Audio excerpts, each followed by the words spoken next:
impact kills in this particular game. Well, quick bans already coming through. Elise, Kennen, Kassadin taken out, Fizz, Zed, and Shen. Like, no, Bjergsen, no. But they have let him have Diana. We'll see whether that works out. Jarvan instant lock, though. Malunoo's going to be happy with that one. So remember that Diana was picked very, very late in the picks and bans phase, and it was something that NiP used to maybe counter the picks that were coming out of SK Gaming. So for this particular matchup, we'll see how that pans out. I think that maybe Thresh is going to be a priority here for either of these teams. We know Deficio likes to play it, as does YellOwStaR. If not, maybe Zyra support for NiP. Currently, Zach pondered. Not too sure that's going to be sOAZ. I think it may be Cyanide. We'll see. And it's going to be Thresh for YellOwStaR. So sticking with fairly standard picks. Not throwing anything crazy out there right now. Caitlyn or Vayne might be an AD carry that they might want to consider here and leave their solo lane picks till later. What could also be selected is the Yorick and some sort of hyper carry for Bjergsen. Yeah. Vayne? Yeah, Caitlyn Vayne was the highlight that I think they may consider. Twitch, another AD carry that we've been seeing. Yeah. Twitch has been very successful. Didn't work out for Candy Panda in the last match, though. So Fnatic, what will they go with? Not going to be Heimerdinger, that's for sure. So the one thing that NiP are holding on to right now is their solo lane picks and who they're going to be matching up with. And not being 100% sure whether that's going to be a sOAZ Zac top lane or a Cyanide Zac jungle also leaves things open to interpretation. We could even see Cyanide playing a Lee Sin, which he's done particularly well in the last game or two.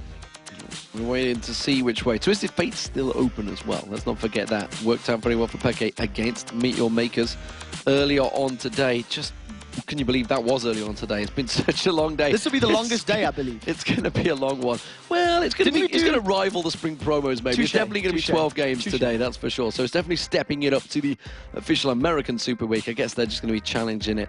At the moment, though, Lee Sin worked very well in the past for many, many teams, and Cyanide's going to get it again. There is the Varus for Puszu. So that definitely signals that's going to be a top lane Zac. You've got a nice beefy front line with that Zac, with that Lee Sin. Some very good, clear initiation power. And the one thing that they are leaving open is for Peke to counter pick.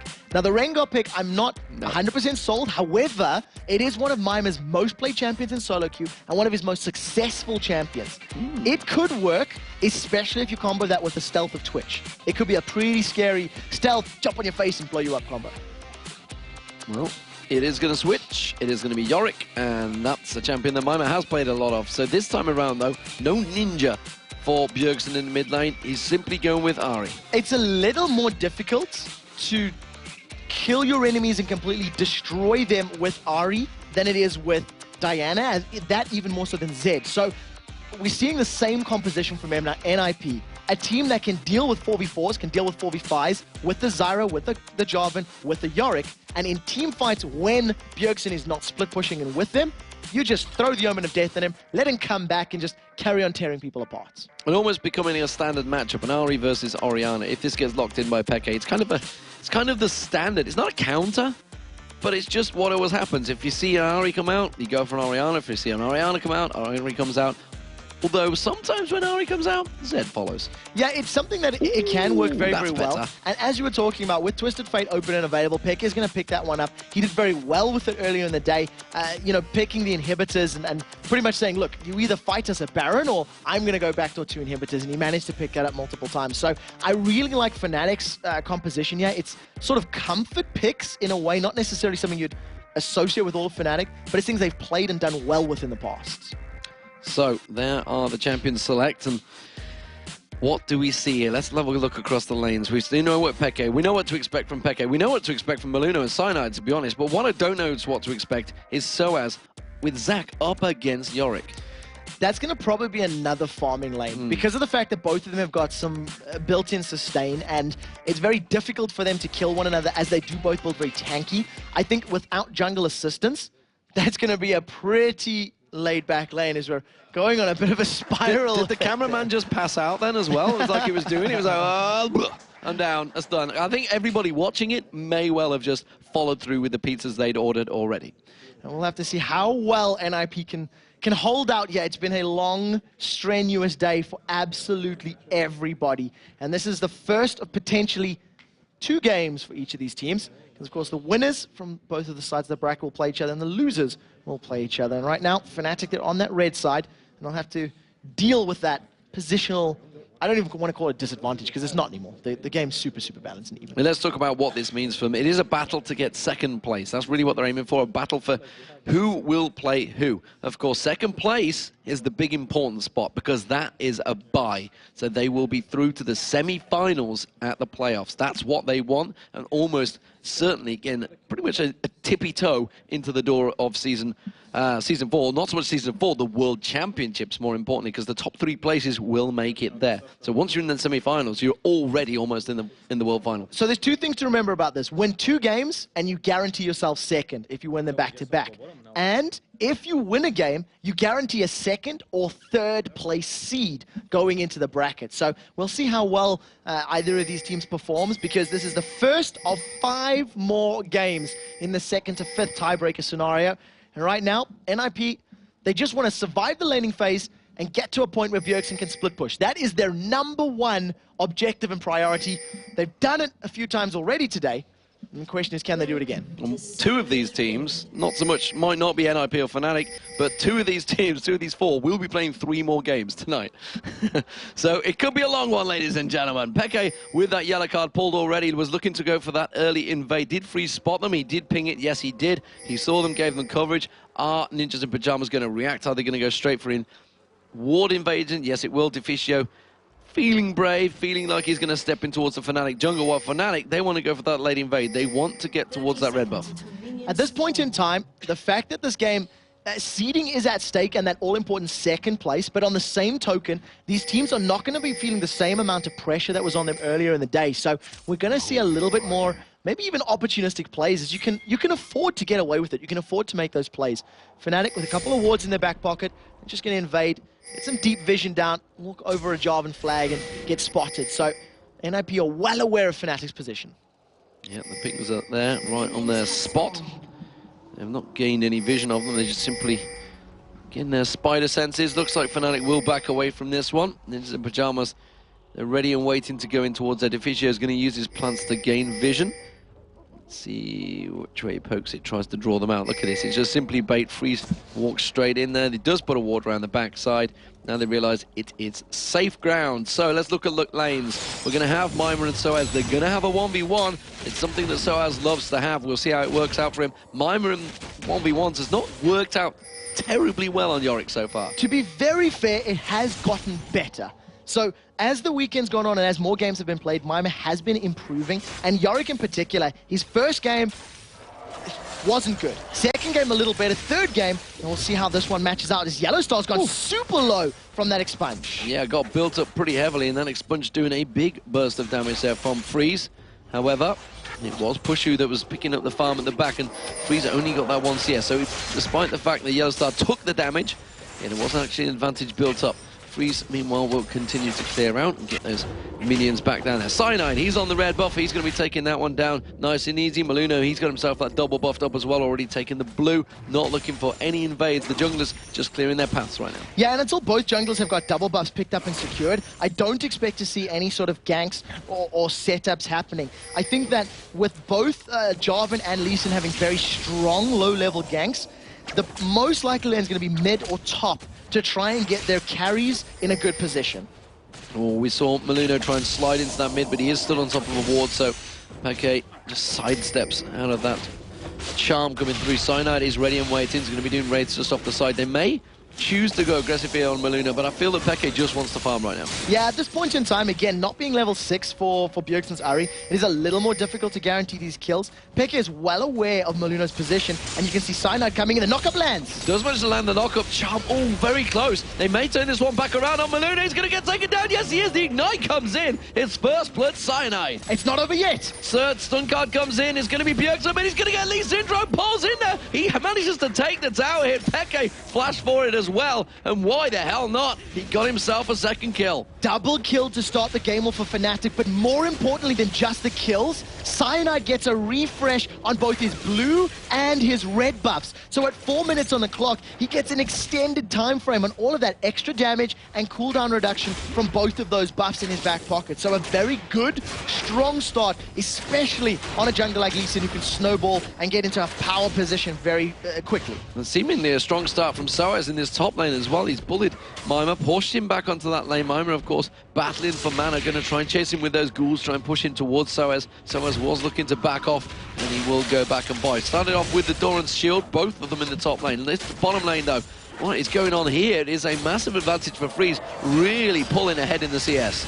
Yeah, at this point in time, thanks to all of that damage YellOwStaR took early, YellOwStar's not able to zone. He's not able to use all of that on-hit damage from his Flay onto either Freeze or Deficio, and he is actually outranged by Deficio as well. So at any point he wants to step forward and try to get some auto attacks down, Deficio is just going to use that Zyra and just lob out long-range auto attacks. So it's a good position for them, but they need to maintain that applied damage in order to keep that CS advantage. Look at the advantage, what Peke went for. He went for the very start item of a Sheen. He wants to get that burst damage, wants to try and critical hit on Bjergsen, try and do some of that burst damage. Double Doran's rings picked up by Bjergsen though. So one of the things that we've been seeing out of Twisted Fate players all weekend long is Boots of Swiftness, followed by Lichbane, and then some form of ability power item. And with the changes to pick a card, it's much more important to get in range at a quicker time frame. As you can see, gold card's locked, and it times out significantly sooner. So you can no longer zone enemies for quite as long. Freeze back in the mid. Went back to get himself out of Van Brick's Scepter. Double Doran's, meanwhile, was picked up by Puszu. And you can see, zoned out right now by Ninjas in Pyjamas. They're coming back into that lane.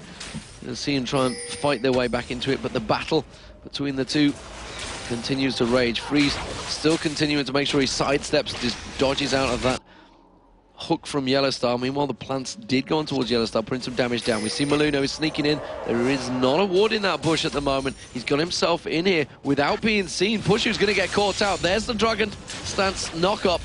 Not going to be enough. Flashes were burnt from both in the bottom lane, though. So that means Malunoo, he's going to be making a follow-up call in a moment. Yeah, in order for Ninjas in Pyjamas to make up this difference, they need to get kills as soon as possible because Peke is level 6. So the threat of a Destiny gank onto this, extended Freeze and Deficio lane is very, very present and definitely something that they need to be aware of. So they have backed off. I tell a lie, only one of them's backed off. YellOwStaR backs off. Now we're seeing Pushu backing off, so he's actually going to go back and buy. See what he picks up here. 50 CS meanwhile for Peke. Peke is backing off as well, so he's going to get himself, he's already got the boots on there actually, along with that. Sheen gets himself the Mercury Treads actually, wants to make sure he gets out of that charm quicker from Bjergsen. Meanwhile, sOAZ, he came back to the lane, only got himself a Ruby Crystal, so continuing to save up, I believe. Meanwhile, Tear of the Goddess was picked up by Mama. In terms of the item purchases and the fact that Destiny is available, Peke with Destiny and Exhaust is moving towards the top lane, so he may want to jump on top of mimer. sOAZ has Let's Bounce and Ignite, and if they combo all together, this could be scary. Gold card was primed. Destiny's going to come down in a second, and here comes Peke. There he goes, catches on towards mimer. Immediately, Slingshot not going to catch on towards him. Let's Bounce, flashed by mimer. Exhaust is going to be enough to slow him down. Tries to pop his ghouls down, but it is not enough to save his life, and Peke picks up the kill. So mimer did manage to flash the bounce, but was instantly followed by sOAZ, as well as that exhaust coming down from Peke. So, first use of Destiny, secures xPeke, another kill, another one notched up on his Twisted Fate belt, as Freeze and Deficio are dealing with that extended farm. Now, thanks to mimer going down, this should be a fairly safe invade and steal on Ninjas in Pyjamas blue buff. Malunoo coming round, he's going to be too late. He may actually get caught out. Cyanide chases on. No, slides away from this one. Bjergsen's not going to have blue when he needs it. Yeah, and Cyanide decided not to chase that kill even after landing the Sonic Wave. He wasn't 100% convinced they could get the kill, so wisely backs away. And as you always see with those steals, when it's at risk of being secured by NiP, just smite it down and give your own blue buff to your opponents, or to your mid laner, which you'll see Peke and Cyanide securing in a moment or two. Well, they're going to have to go across there. I'm not too sure whether it's up. I'm sure Malunoo had the blue buff on him back there. Well, I see the icon, but I'm still not sure whether that's just simply the gauze. He has got a blue icon on him, but it's not actually there. It's a graphical bug. Yeah, it is just a graphical bug at this time frame. The blue buff has spawned up. It was up fairly recently, and Malunoo is there in range to actually challenge for this one. He only has red buff right now. There's no smite available, and Bjergsen is hanging around on the the side. So they want to pick a fight, and with Deficio and Freeze coming to challenge, Malunoo actually picks up that blue buff. Not ideal. Yeah, he was zoning out Peke. Peke was sort of like walking towards him like, no, no, no. There is definitely someone in this bush. I can't come towards you, Cyanide. Gonna have to be left alone. The charm lands. Is it gonna be enough to turn it around? Uses the Spirit Rush, Ignite going down. One more hit should do it. There it is. Bjergsen gets the kill. And he was forced to flash for it. A very good gold card, but it's not over as Cyanide wants Bjergsen. Cyanide catches on towards him. He's got that red buff on as well. It's gonna be doing that extra damage. There it is. The kick to the head. Roundhouse kick in Bruce Lee style to secure himself yet another kill. 2-0-1 on that Lee Sin. Boots of mobility completed, so he's looking to gank and he's looking to control lanes, and also he's looking to control Bjergsen. If Bjergsen cannot split push and cannot duel and challenge anybody, then that means Fnatic are in a much better position to try and win this game. Freeze is looking to get the grasping root on Puszu. There's the Dark Passage thrown out, wasn't required. Simply puts the shield down. He's going to work this one out. Look at the difference though. 85 CS to Freeze right now to 49 of Puszu. Huge advantage being built in this bottom lane. And it's all going to be on Freeze when we get to these mid-game team fights, because if Freeze is able to convert that gold into an item advantage, and more importantly, make that item advantage win team fights, that is where the carry power is going to come from NiP. It also means that Mimer's focus for that Omen of Death should now be on Freeze's Twitch, as opposed to Bjergsen's Ahri. So as the games continue, don't forget, guys, if you've just tuned in and thinking, why is NiP and Fnatic on? Well, it's because we had a four-way tie at second place, which means there is a rather large playoff tiebreak going on right now. There will be another 4 games following this one. This is the first, I tell a lie, it's another 5 games, no, 4 games following this one. 4 games, I am right. Punch drunk already. So SK are out of the playoffs. They haven't made it to Gamescom. They will not be having a chance to make it to the World Finals, which is unbelievable because they got there last year around. It's another team, it's the second team we've heard of that haven't made it. And I think back to, obviously, NA, there's a couple of teams that still could get there that made it. But more importantly, Taipei Assassins are not even going to be there either. Southeast Asian qualifiers, by the way, the regional qualifiers will actually finalize tomorrow, so we'll know. They'll be the first teams that we'll know will be making it to the World Finals. Yeah, and make sure you actually check that stream out to see who is the European and North American teams going to be competing against, because right now NiP and Fnatic are fighting for seeding to qualify for that very, very playoff. Malunoo's been hanging out here on the side for a little while. He doesn't have any buffs, even though those little circles think that he is. And Peke's Charm. Charm comes in, Cataclysm follows. We do see Cyanide diving in. Has he got the damage to try and turn this one back around? Kicks him in beautifully. Peke tries to linger in the wings, uses that Destiny, gets the stun card on Malunoo, but he takes a tower hit. It's a double kill for Cyanide, but it's a mistake judgment by Peke. He went just that little bit too deep on the Destiny. Krepo said it earlier today, if you are playing against Assassins, pick Exhaust. Peke knows this. Peke plays Assassins, and he was able to exhaust all of Ahri's damage inside that Cataclysm. So even though it looked fantastic for NiP landing everything, there was no damage coming out because it had all been mitigated by that Summoner spell. sOAZ has less bounce and Ignite available, and he may be thinking about this one, relying on that cell division to try to keep himself sustained. See if he can bounce his passive through this one. There is the aggression, but mimer tries to turn it around. Mimer hasn't got a great deal of mana here, though, so sOAZ is trying to bait him away from the minions. He's got a good wave there as well. Siege minion would be doing work. Lich Bane already picked up by Peke. He got those Mercury Treads earlier on, so he's going to be doing extortionate amounts of damage, and remember, as Peke always does, we'll be pushing those turrets. I want to see how and where Mimer builds this Chalice of Harmony, because not only is he behind in CS, and not only has he struggled all weekend long, this item clearly signifies I need to stay in lane, I need to split push, and I need to have power available at all times. If he completes that into the likes of a Mikhail's Crucible, he's even more of a support utility player in this matchup, because he can, you know, cleanse the gold card, he can heal one of his carries, and basically just try to keep them alive for longer before needing to use that ultimate. And I'm interested to see which way sOAZ goes, because he used to say, this was back in the spring, when you're ahead on Zac, you just go ability power, magic penetration, you go aggressive. When you're behind, you go tanky. Which way will he head this one?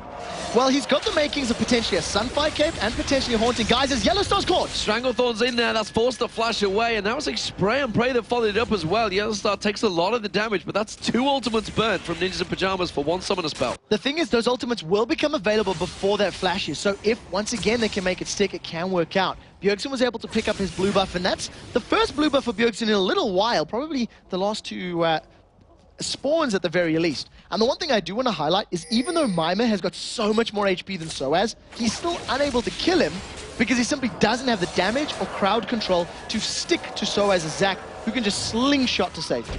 Well, Freeze is backing off. I believe the BF sword will be coming out here, so the damage potential. Nope, tell a lie. He's going for third roll. Cut this to Blade of the Rune King. Blade of the Rune King. Not going to go for the IE or Bloodthirst up first up on Freeze. On the Rat, sorry. 14 minutes gone so far, Trevor. Not even a hint, not even a whiff of Dragon. Not this time round, and I think it's because both teams are a little bit afraid of it. They don't want to run into the Baron Pit with an assassin like Bjergsen, nor do they want Spray and Pray to come up. However, knowing that Bjergsen's just backed off, and knowing that Puszu's got all of his ultimates available, and Destiny, which is very, very important, they may be able to challenge for it right now. The thing is, all of Fnatic are probably going to come down. As you can see, sOAZ is already moving towards the Dragon Pit. Mimer is 1.5 years away. Well, it will be a BF sword for Puszu. He wants that Bloodthirster first, and he's going to be coming down. So power advantage may well be here with him briefly, and you see Fnatic, they are zoning out completely here. Actually, sOAZ is going down straight on towards Freeze. Teleport comes out, Destiny is in there. They want to get on Freeze, they throw out the stun, the wild cards. He's actually invisible still. They're going to bounce all around him. They're just finding the proximity. Catch on in there, Peke gets the kill. Yeah, Peke was able to see through the invisibility thanks to that Destiny yep. and just land the gold card, let sOAZ tear him apart. So they secure the Dragon, they pick up their 7th kill of the game, and NiP are trying to respond with the mid and top towers, but they simply don't have the damage at this stage in the game. They tried to get the mid one down, but it looks like the bottom one may fall to them, to Fnatic. Peke with that Lich Bane, with YellOwStar's support, should be able to take this one down. Top one though, Mimer. He's doing good work up there. He hasn't got enough though, and he won't take it this time around. Ironically, even with the Tier and the Chalice, he's still running out of mana. That tells you how hard he is pressing in this lane. Every single time a ghoul is available, he's spamming that one out. Now, Cyanide's trying to get his red buff, but he had no idea what was going on. There was no vision in that bush, and he didn't see any minions moving around. So, another steal coming out of Malunoo, and pretty good conscientious map awareness for that one. Actually, Bjergsen and Peke keeping even in terms of CS. So I was about to step onto Mimer, but he teleports, recalls back just in the right time. Let's have a look towards this mid lane. Tower did take a lot of damage. There's the charm, but look at this. Cyanide gets locked on towards him. The stun card comes through. Bjergsen has got Spirit Rush. Cyanide wants to land that kick. Can he draw him in? No. Flash comes out from Peke. Didn't manage to get the last wild card. No, not this time round, and Bjergsen was able to at least tank up that Sonic Wave, so there was no execution from Cyanide. With sOAZ hanging out on the side, we do see the Demacian standard flag going down, revealing him, and another tower is picked up for Fnatic.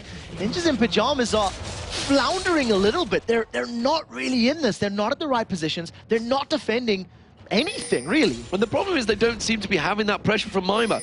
They don't care about him in that top lane right now. sOAZ is going back up there, has full control, got himself that Sunfire Cape, and he's just going to keep back on pushing. Mimer tried to take that turret down, and like you said, with all the will in the world, with all the mana burn, he just couldn't take it down. sOAZ is just going to stroll away from those ghouls again. Finally, Mimer's got some additional attack damage, up to 160 with that mana immune completed, and it is stacking relatively quickly. It's about halfway done already. This will allow him to finish off the tower because Yorick's ghouls stack on attack damage, but he has a Destiny onto Mimer. Onto Mimer, tries to go in the tower. There's the Let's Bounce. It's going to be Peke that takes a little bit of tankiness on the tower. Tell a lie. sOAZ takes all of the damage. Peke throws out the one last card and just decimates Mimer. Now Mimer's trying to chase Peke, not realizing he can maybe get some movement speed of sOAZ if his Omen of War was available, and unfortunately, Flash and Ignite burned. And I have to highlight just how good sOAZ was at that gank. He flashed in front of Mimer to use Let's Bounce to knock him backwards and just get even more time for Peke to deal damage. With the 2 members of NiP up top and the numbers on the bottom, they may be able to get towers if they can stick around for long enough. Peke hasn't backed off, sOAZ is still there. They're going to hold out this one. The charm thrown out, not going to find his target. Bjergsen takes a tower hit. for his presence as well. The bottom lane also, they will continue to try and push, but Puszu has that bloodthirster now. He's going to be wiping out those waves very quickly with that piercing arrow, the hail of arrows. It's all doing work right now, and it's actually keeping Freeze at bay. Top turret will finally go down. The minions will do that job. That's the first one of the game for NiP, but they're still one behind. Yeah, Ninjas and Pyjamas right now, they know the Destiny's down, which is why they were pushing the top lane and pushing the bottom. In addition to that, the HP bars for sOAZ and xPeke were very, very low, so it gave them a bit of safety in that regard. The one thing I do really want to highlight right now, there is still no major item completed for Bjergsen. He's still trying to complete his Deathfire Grasp, whereas xPeke needed to see Large Rod, cages like a pick, as well as a Lich Bane, and the makings of the Twin Shadows. So let's take stock? Stacks? We could take stack. Take stack of the stocks. Take stack of the stocks. In a sticky situation. It is a sticky situation. Cyanide's actually coming in. He wants to try and get the steal on the blue. Looks towards getting on towards Bjergsen. Doesn't manage to find it. But he has bought time for Fnatic to push down the mid lane. And it'll be a little out of position here. Are they going to try and take advantage? They don't really have the vision of the situation. I kind of feel like Ninjas and Pyjamas positioning and gameplay throughout this particular game just tells you they're not necessarily mentally quite on the same page. They're not reading Fnatic as well. They're responding late to the pushes from Fnatic, and as it stands, they're falling behind in every single metric here. They're behind on farm, behind on kills, behind on towers. Dragon should be up in the not too distant future, and if NiP don't contest and maybe secure that, this gold is gonna just get once again uncontrollable, like we've seen with Ultimate and SK in the previous game. So sOAZ clears out the top turret, and like you say, it is pushing them every angle, every advantage they can have. The gold stacking up on xPeke there. Must be loving it when you wipe out those waves and you get all those passives sticking in your direction. It's just a constant gold ticking message for you. Bjergsen, he has the rest of Ninjas and Pyjamas coming up behind him. Looks like they're finally deciding to group up and maybe put pressure on this mid turret. So in terms of total gold that xPeke has actually earned, it's sitting at 700 right now. It's just short of the cages like he picked. So he's invested his bonus gold into earning more bonus gold. Now look at sOAZ's position in the Wraith camp. He could charge up that slingshot at any time, and I think NiP realized they had no vision on their opponents. There's no jungle wards really on the side of Fnatic's map for NiP, so they backed away safe. And sOAZ isn't stepping off this one just yet. Well, if xPeke wants to join the party, that tower though with nothing, it could wilt under a unpleasant look. sOAZ though, look at this. Ready to go. Is he going to come from the side? Let's bounce would work perfectly. Puszu is not there, but Elastic Slingshot will be. Let's bounce on towards Bjergsen. He's the focus target. Can they get on towards him? Stranglethorns does manage to keep sOAZ at bay. Freeze is going to get knocked down. He's going to get revived by the ghost of death, whatever the hell it's called by mimer. It doesn't matter. They're going to try and lock on towards YellOwStaR. Fnatic coming back around the corner though. They lock on one. Malunoo is going to get dropped into double kill for sOAZ. They're going to catch on Puszu on towards mimer. This is going to be a massacre. It's Fnatic in full control, and that's a 4-4-1 engagement. Fnatic doing work. And that was a 4 versus 5.5. Not only was Puszu not there until the end of the fight, but they used the Omen of Death on Freeze to try bring him back to life. Now Puszu has got his Bloodthirster up, and with Dragon respawning, somebody's going to tank Dragon, and he's just going to lifesteal his way back up to full HP. sOAZ comes in after picking himself up a bunch of kills, and talked about it. mimer wasn't doing much in that top lane. Hasn't worked out. I've not been impressed with Yorick all weekend for him on that top lane. It just doesn't seem like an impactful champion that he's using. sOAZ, he's just been in complete control. He's now 2-0-5. sOAZ has been struggling this weekend, but he looks like he's in a happy place right now. Yeah, the last time we actually seen sOAZ earlier on the weekend is now xPeke's caught. xPeke's caught, but he manages to get away from that one. Tries to pop the exhaust down. Is it going to be enough? Doesn't have any mana. Does throw out the stun card, but look at this. Cyanide's going to come in around the corner. Side, he's buying himself time. Doesn't need it. The Lich Bane does the job for him. Ladies and gentlemen, when you are dealing with an assassin, and when you are dealing with an assassin as good as Bjergsen, pick exhaust. That is the #1 rule. You've seen how much damage Bjergsen put onto xPeke before the exhaust got down. And if you look at the player cams, xPeke and Cyanide are all grins and smiles and giggles after that last engagement. Yeah, I think Cyanide got the assist from that as well. He got the safeguard. I'm not too sure whether it was quite in the right time. He was coming in, it's like, I've got you covered, I've got you covered. It's okay, it's okay. Don't need you, don't need me. Okay, you got this one. Nevertheless, he is cleaning out, picking up the red buff. The blue buff isn't available, I don't think. I'm trying to see whether actually he picked it up there. I didn't see whether Destiny's available. They're jumping on Freeze. He's going for the rat. This time he can see him, of course. That Destiny will work out. Stun card comes out. Wild card follows.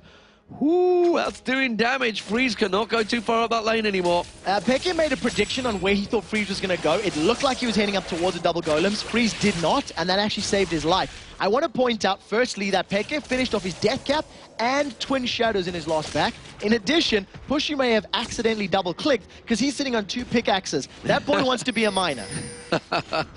Well, he's not going to be a mimer, at least, that's for sure. It is going to be Fnatic pushing the bottom lane, and they have full control. They have minions, they have the conga line, and then they are just putting damage on this. NiP thinking of actually trying to defend that one. I'm not too sure they have it in them right now. They're 13-3 behind in kills. They're nearly 9,000 gold in behind. And it's just overall all going Fnatic's way. If NiP don't land a charm onto a crucial target like Cyanide, Puszu, or Peke, unfortunately they do not have the damage right now to actually win a team fight. The Blade of the Ruined King and Zeal is good for Freeze, but it's just not enough to shred through absolutely everybody. sOAZ chilling out in the lane, gets caught by the red buff, and he manages to slingshot away from the knockup. But I would dare say he's actually taunting members of NiP. Yes, he is. You can see him doing the dance. That's exactly what he's doing. He's getting the taunt going. Elastic Slingshot and Let's Bounce is available. He steps off to the side. He's ready to go. Peke is miles away in the top lane. Oh, YellOwStaR gets engaged upon. This is a little too deep, though. Malunoo is just all out on his own there. Goes sliding in, uses that Cataclysm. The rest of the team were not on his page. They do get the turret down, but NiP have to back up. A kill for a turret, not bad overall. The Stranglethorns was decent enough to try and control the lane, but unfortunately it didn't set them up for any more kills. And thanks to Peke being alone in the top lane and knowing that his opponents are super low on HP, he's stealing the blue buff away as the rest of Fnatic try to control and contain ninjas. They try and get in there, and they do get Elzyra. That's a plant killed. They can try and keep chasing on towards Freeze. While this is all happening, we got the Peke camp surely in action in that top lane. Oh, Charm on Cyanide tries to get away. Of course you can't kill Lee Sin, just safeguards away. Top turret in the inner line is going to go down. sOAZ doing work, continuing, takes the Dark Passage and slides away. They've got nothing right now on Fnatic. They can't get the kills. Yeah, and Peck has just been left unattended in this top lane. He's got a lot of damage down. Destiny's being channeled. He's looking for an opportunity. He may just use that one to get a safe exit out of the lane. Well, he's going to go to Baron. A quick flick. Last time I remember someone going to that side of the map was Froggen, just panic-clicking his Destiny. How did I end up here? A little bit of a misclick, but nevertheless, good escape by Peke. 25 minutes on the clock, 250 CS under his belt. He's basically at full build with a Twisted Fate, and anything in addition to this is just a bonus. And we know how good Peke is in TF. Even after the changes, after the balances to him, he's still decimating people. Blue buff, that's going to be picked up. It's Puszu this time that's going to take it because, well, Peke had already just picked up the blue buff from the NiP jungle, so why not allow him to have it? What can Ninjas in Pyjamas do about this one? Honestly, right now, is it a case of start discussing what the next match would be? It's going to be up against either Evil Geniuses or Gambit. Do they start discussing tactics right now? Because this game is close to over. I hate to say yes, but I do feel that if Fnatic whiff their sieges, that is the only way for NiP to get back in this. Fnatic have to basically miscalculate their tower dives and make mistakes trying to get inhibitors. And if they don't make mistakes, NiP are just too far behind. It's 11,000 gold, and they can just be popped. Look for Bjergsen to land a good charm, but even when he does, there's just not enough damage to kill people. His mimer is hooked. Well, he got hooked, and there was barely anything that went towards him yet. It took him down to half health, because he's actually not got any defense right now. This is what he did in the last game.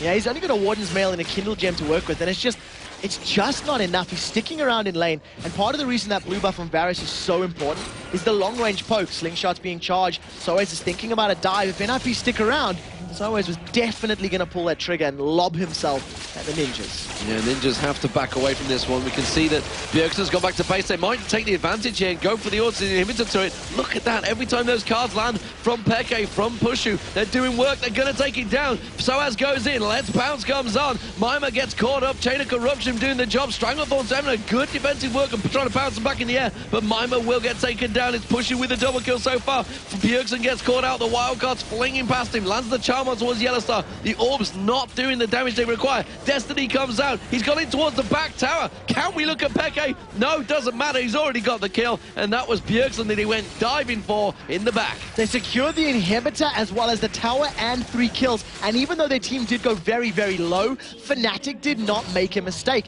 They've now turned their attention to the bottom lane, and they're going to secure the 8th tower of the game. This potentially is game. However, they are very, very low. I think Fnatic may back away, pick up Baron, and then look to finish the game.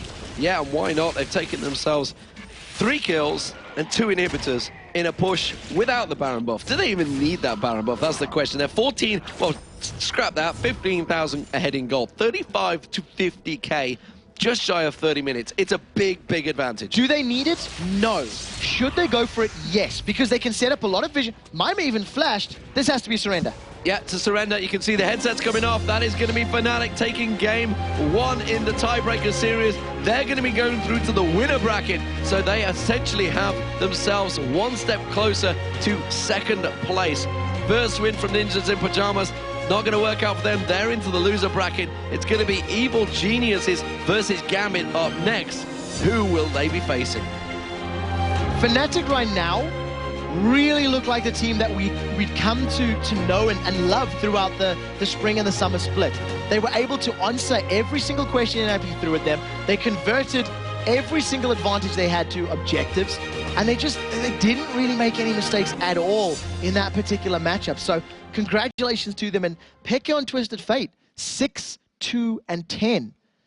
4,000 gold ahead of anyone else in his team, and 6,000 gold ahead of the closest member of NiP. But I think one he's mentioning is sOAZ, 209. He's not had a good weekend and not had a good super week. He's ill.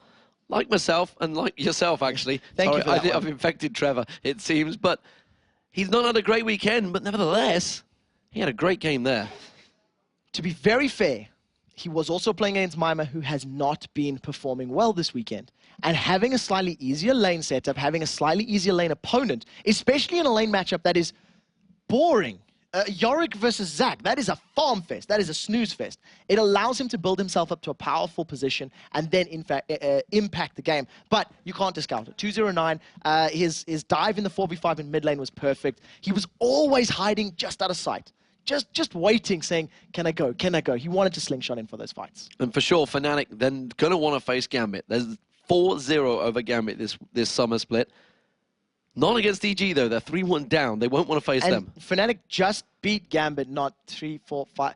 however many games ago. They've done it already in technically the last game of the regular season. So, and that was a hell of a game. Well, that's why we're in this position in the first place, because this wouldn't have even happened. We'd have just had 1 game done and dusted. Doesn't matter. That's not what happened. We have 4 more games to go, but more importantly, we got Joe and Jason waiting to break down this match.